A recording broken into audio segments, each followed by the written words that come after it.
What is up, guys? It's your boy No Risk, No Premium, back with another episode of the market overview, guys. Today we got the goddamn sell of a lifetime. It felt like no, but seriously, straight trend day down and sell off going into what tomorrow we've got Big Daddy P. If you don't know who Daddy P is, that is Jerome Powell, head of the Fed.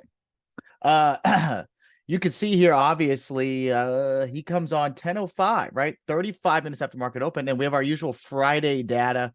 We have the Friday data starting at 10 a.m. Eastern Standard Time. That's your University of Michigan inflation expectation, consumer sentiment index, all that kind of stuff.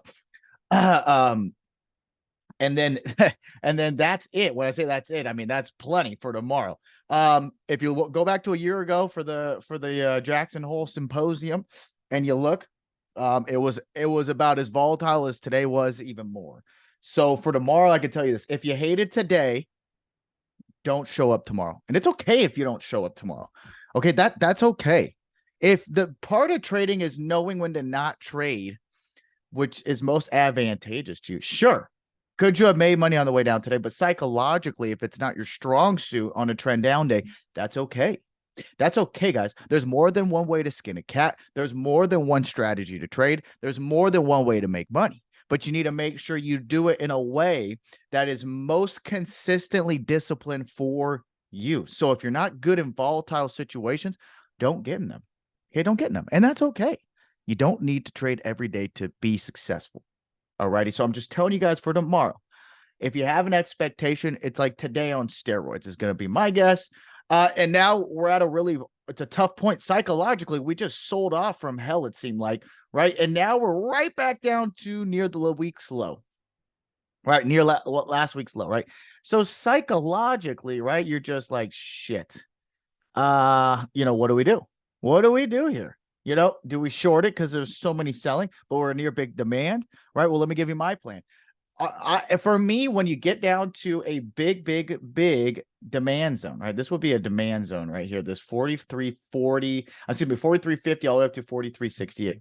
That's going to be a demand zone in there, right? So for tomorrow, for me, the only real high probability short.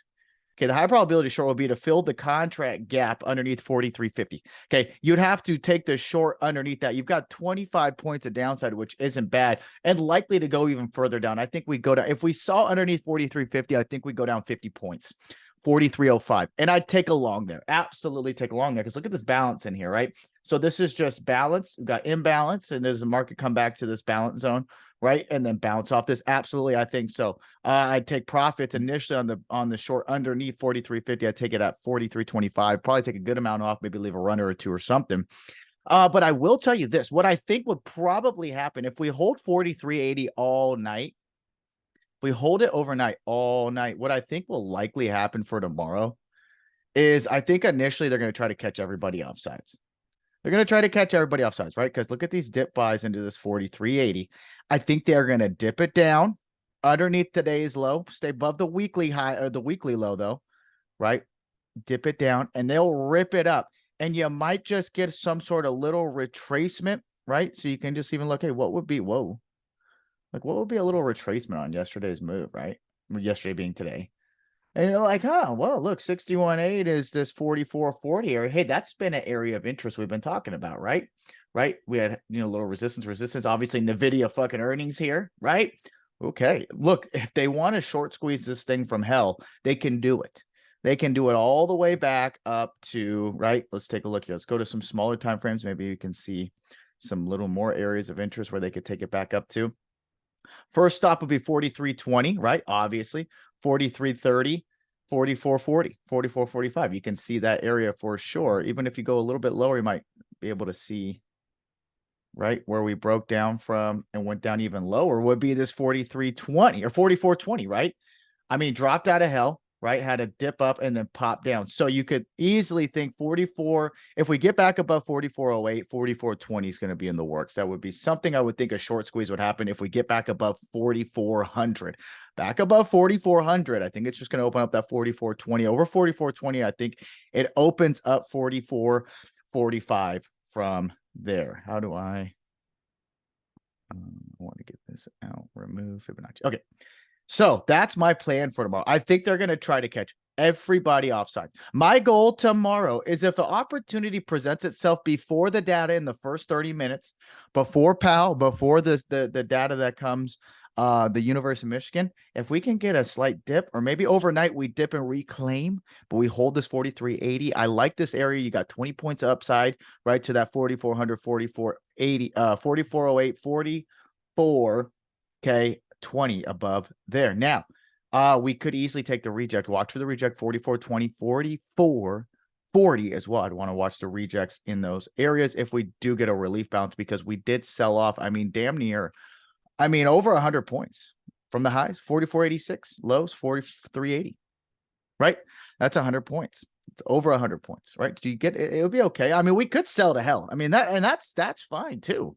That's fine. But I'm going to be looking and thinking what will be most advantageous for the market makers in the market. What typically happens, little dip down, recovery, short squeeze up, right? Want to take longs as long as 43.80 holds.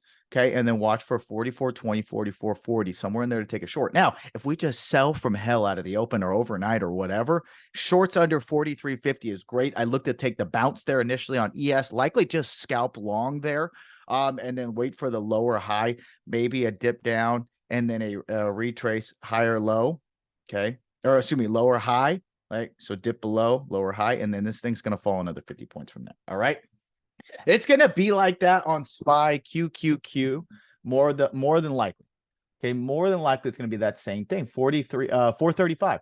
435, excuse me, 436 was our level. 436 was our level. Maybe this dip down to 435 a little below, right?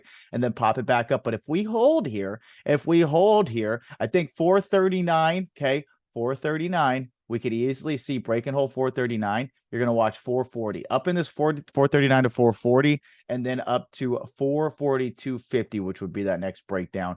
Okay. I think we could easily get a short squeeze up there where I would definitely be looking, right? 442.50. I'd be looking for the reject hard there. Okay. Looking for the bounces. Okay. Or the maybe little liquidity grabs possibly to get everyone caught off sides, right? If we just, well, come on. Okay. What do we have? 442.50. That was the area we had, is the 61.8, right? That's a big level we had, right? We had some resistance there, right? Some resistance almost here at the close before the NVIDIA candle, right? So look, we're going to look for that now here, this back test 442 for the reject. If we stay above 436, look for the squeeze back to 440, 442.50 above there. Okay. QQQ going to be very similar. All these charts, all the setups are going to be very similar. Look where we went to. Look, 435 on the button. 435 on the button sold to 360. Levels, QQQ levels are way more respected. Okay. Way more respected, okay, than SPY has been. Right. And these levels have been playing out rather nice, right? Rather nice. I'd watch for dips as long as we stay above 357.50 or 360. This is the bounce areas I'll be watching for. Really 360.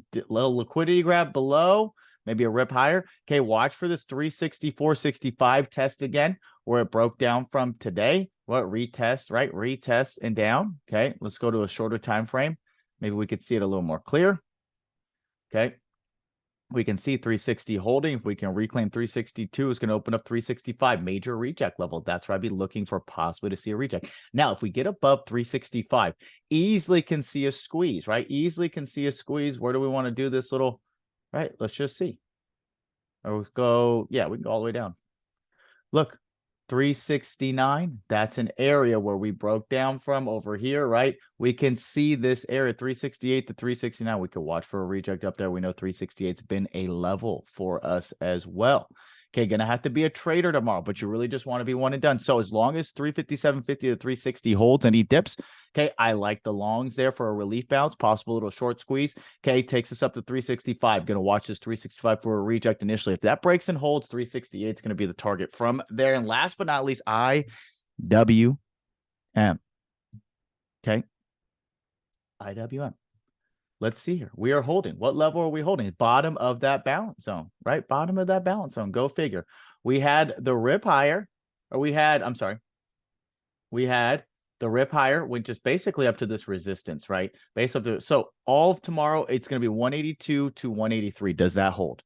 182 to 183. Does that hold? If that holds, great. You're going to target 185, 186.50 after that. Okay, 185, 186.50. Break and hold underneath 182 or this week's low or last week's low, last week's low, which is here. Call it 182. Break and hold underneath there. You're going to target 179.50 area. From there, I would definitely look to take a bounce in that area. That's it, guys. That's all I got. We got University of Michigan data, inflation expectation, consumer sentiment, and then Big Daddy P comes out.